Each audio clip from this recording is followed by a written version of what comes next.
राम राम भाइयों। कैसे हैं आप सब। तो फिर दोबारा आपसे मुलाकात हुई। तो उम्मीद करता हूँ आप सब अच्छे होंगे। तो आज भी हम ज़िंदगी के उन हसीन लम्हों के ऊपर बातें करेंगे। तो मेरी जो आपसे उम्मीद है, मैं यही उम्मीद करता हूँ कि आप अगर ऐसी वीडियोस देखना पसंद करते हैं तो मेरे चैनल को लाइक एंड सब्सक्राइब करना गाइस, ताकि मैं अच्छी अच्छी वीडियोस आपके लिए ला सकूं। और काफ़ी मेहनत करूँगा मैं आप लोगों के लिए।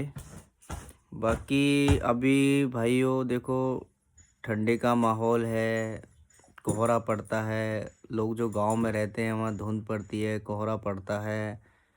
और जो लोग शहरों में रहते हैं ठंड तो वहाँ भी है।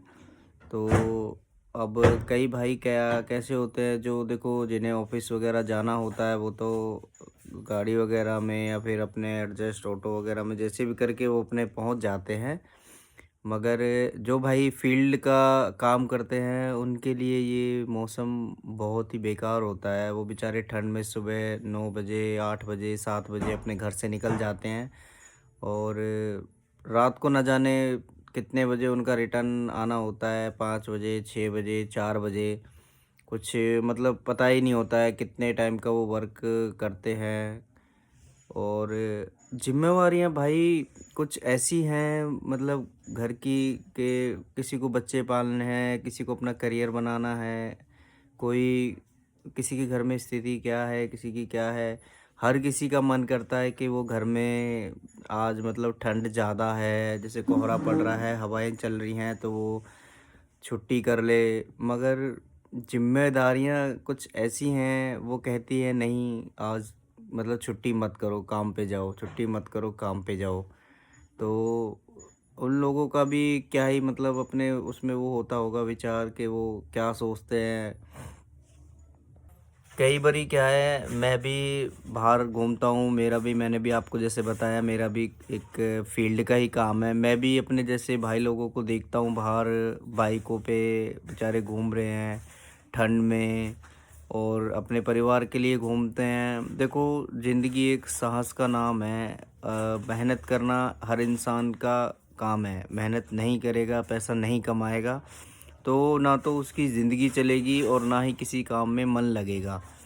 बट ये है कि मौसम जो है, अब गर्मी है सर्दी है, इन गर्मी और सर्दियों के मौसम में और बरसात, इस मौसम में बरसात का सबसे ज़्यादा वो होता है। बरसात का मौसम एक ऐसा होता है फील्ड के भाइयों के लिए। सर्दियों में तो चलो कपड़े पहन के वो काम चलाएगा, गर्मियों में तो छाँव में रुक के भी काम करेगा। बट बरसात एक ऐसा मौसम है जिसमें वो बाहर भी निकलेगा तो न जाने कितनी बार वो भीगेगा, कितनी बार उसके कपड़े गीले होंगे, वो कितनी बार अपने आप को साफ़ करेगा।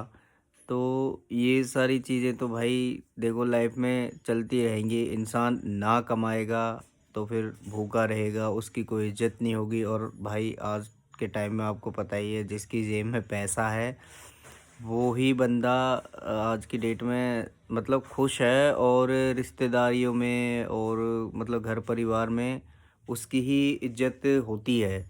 अगर पैसा नहीं है तो बिना पैसे के तो कुछ भी नहीं है। हर इंसान आता है दुनिया में और मेहनत करता है अपना रोज़ाना का। और मैं तो भाइयों आपसे बस एक ही रिक्वेस्ट करूँगा कि ज़्यादा मैं नहीं मतलब कुछ बोलता हूँ ना कुछ कह पाता हूँ। बस ये है कि जैसे हम बाहर देखते हैं कुछ गरीब लोग बेचारे होते हैं जो असहाय होते हैं, जो मतलब अपनी रोज़मर्रा नहीं चला पाते हैं। जैसे कि मंदिर के सामने कोई अम्मा है या कोई बुज़ुर्ग है या फिर अपाहिज जैसे कोई बंदा है, हमसे कुछ थोड़ी-सी उम्मीद करता है मदद की, तो उसकी बिल्कुल मतलब कुछ ना कुछ मदद करें। चाहे आपकी जेब में ₹10 हैं, तो उस बंदे को मतलब ₹10 आप दो। लगे कि भई ये बंदा ठीक है, भई इसकी मदद करनी चाहिए, क्योंकि आपके ₹10 देने से देखो वो बंदा कोई महल नहीं बना लेगा और ना ही कोई ऐसी कोई चीज़ खरीद लेगा जिससे कि आप गरीब हो जाओगे, वो अमीर हो जाएगा। मेरे सामने भी कई बारी ऐसे आते हैं, मैं डेली घूमता हूँ, जाता हूँ बाहर, तो हर तरह के बंदे मतलब मेरे सामने आते हैं, मंदिरों पे बैठे रहते हैं, रेड लाइट पे खड़े रहते हैं, वो भीख भी मांगते हैं। तो उनको देख के ऐसा लगता है कि पता नहीं इन्होंने मतलब किस तरह के कर्म, किस तरह के वो करे होंगे जीवन में, जिससे कि ये आज इनकी मतलब इनको इस तरह का जन्म मिला। वो बेचारे भीख मांगते हैं, अपना जीवन यापन करते हैं। तो फिर भी भाई देखो, ये है कि आपसे जितना बन सके किसी की मदद ज़रूर करो, क्योंकि मेरे साथ भी ऐसे ही हुआ था परसों। मकर संक्रांति वाले दिन एक अम्मा मेरे पास आके खड़ी हो गई थी। हालांकि वो देखने में ठीक ठाक लग रही थी, झोला सा भी एक टांगा हुआ था उन्होंने कपड़े का। बस मेरे पास आके उन्होंने मेरे से 3-4 बार बोला, बेटा चाय पिला दो, बेटा चाय पिला दो। मैं थोड़ा-सा उस काम में थोड़ा किसी काम में बिज़ी था, मतलब फ़ोन मैं चला रहा था, कुछ काम कर रहा था उस टाइम पे, मैंने मतलब उतना ध्यान नहीं दिया। फिर जब उन्होंने 1-2 बार और बोला कि बेटे चाय पिला दो, और उस टाइम गाइस ठंड भी मतलब बहुत ज़्यादा थी, जनवरी में तो ठंड ज़्यादा होती है।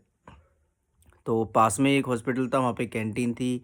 मैंने अम्मा को मैं लेके गया और मैंने उनको चाय वाले भैया को बोला कि अम्मा को एक चाय पिला दो, और उनको मैंने पैसे दे दिए। हालाँकि एक चाय ₹10 की आई थी और मैंने उस भाई को ₹10 भी दिए, बट एक ₹10 से ना तो मेरा कुछ घाटा हुआ, ना कुछ नुकसान हुआ, पर एक दिल को सुकून सा ऐसे मिला कि भई ₹10 दे के मैंने अम्मा को चाय पिला दी। तो मतलब ये मेरा पुण्य, ये मेरा कर्म पता नहीं कहाँ पे जाके लगेगा, क्योंकि भगवान तो गाइस देखो हर जगह देखता है कि कौन बंदा क्या कर रहा है। अब आजकल लोग ये देखो मीट, मांस, मच्छी ये सब चीज़ खाते हैं, दूसरे जीव को मार काट के खाते हैं।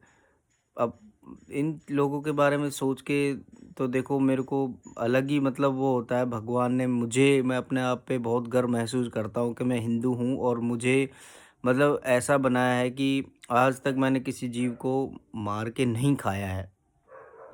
मैंने मतलब अपने अंतरात्मा से ऐसा फ़ील किया है कि लोग मतलब खाना तो अलग के, इनको काट कैसे लेते हैं, मतलब सोच कैसे लेते हैं जीव के बारे में कि वो उनको खा लेंगे। मतलब इतने अच्छे जीव-जंतु भगवान ने सब कुदरत ने जो बनाए हैं, वो हमारे साथ रहने के लिए बनाए हैं, और बल्कि इतनी अच्छी-अच्छी चीज़ें मार्केट में होती हैं।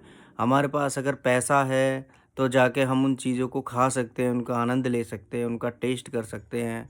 बाकी ये मांस खाना, ये सब चीज़, ये तो देखो सबको अपना अलग-अलग भोगना पड़ता है। हम उस चीज़ के लिए हम किसी से मैं ये वो नहीं करूँगा कि भाई मांस मत खाओ, ये मत करो, वो मत करो। देखो हमारे कहने से कोई बदलने वाला है नहीं। जिसको जो करना है वो करेगा ही, वो सब उसका अपना कर्म है, सब भोलेनाथ करेगा उसके साथ जो करना है। हमें उसकी चिंता करने की ज़रूरत नहीं है। सामने वाला क्या गलत करता है, क्या नहीं करता है, उसका सब कर्म का दंड भगवान देगा। तो भाई बस ऐसा ही है अपना। तो आज मैं भी नहीं गया क्योंकि सर्दी थोड़ी ज़्यादा थी, और जैसे कि मैंने आपको बताया मेरा भी थोड़ा फ़ील्ड का काम है, तो मैंने भी आज छुट्टी करी हुई थी, तो मैं घर पे आज अकेला ही था। मैं भी आज काम पे नहीं गया था, तो सोचा भाई लोगों के साथ थोड़ा-सा मन हल्का कर लेता हूँ, कुछ बातें कर लेता हूँ। क्योंकि अकेलापन रहने का भी अलग ही एक मज़ा है, और मैं ज़्यादातर अकेला रहना ही पसंद करता हूँ। अब थोड़ा-सा ये सोशल मीडिया का ट्रेंड चला है, तो अपनी बातें थोड़ा-सा कुछ शेयर कर लेते हैं, कुछ भाई लोग सुनेंगे, देखेंगे भाई, भाई क्या बात कर रहा है, क्या कह रहा है। हालाँकि इतना कोई तजुर्बा मेरे को है नहीं, ना मैं इतना बड़ा यूट्यूबर हूँ, ना कोई एडिटर हूँ कि भई मैं क्या ज्ञान की बातें करूँगा, क्या नहीं, कुछ नहीं, बस नॉर्मल अपने से जो सामने वाले से बात करी जाती है, एक बस इस तरह से ही बातें मतलब मैं आपसे शेयर करता हूँ। तो बाकी तो सब ठीक ही है भाई, आप सर्दी ज़्यादा है, आप सब अपना ध्यान रखें। बाकी दिनचर्या की बातें आपसे ऐसे ही मैं डेली करता रहूँगा, और अगर भाई आप चाहते हो मैं भी थोड़ा-सा तरक्की करूँ, जीवन में थोड़ा बहुत आगे बढ़ूँ, तो आप प्लीज़ मेरे चैनल को लाइक कर सकते हो, सब्सक्राइब कर सकते हो। अदरवाइज़ भाई आपकी इच्छा है, मैं कोई फ़ोर्स नहीं करूँगा। आपको लगता है कि आपके एक सब्सक्राइब, लाइक करने से एक भाई का थोड़ा-सा भला होगा, तो आप बेशक कर सकते हैं। बाकी भाई ठीक है, अगली वीडियो में भाई मिलते हैं आपसे, तब तक के लिए राम राम, जय हिंद, जय शिव शंकर।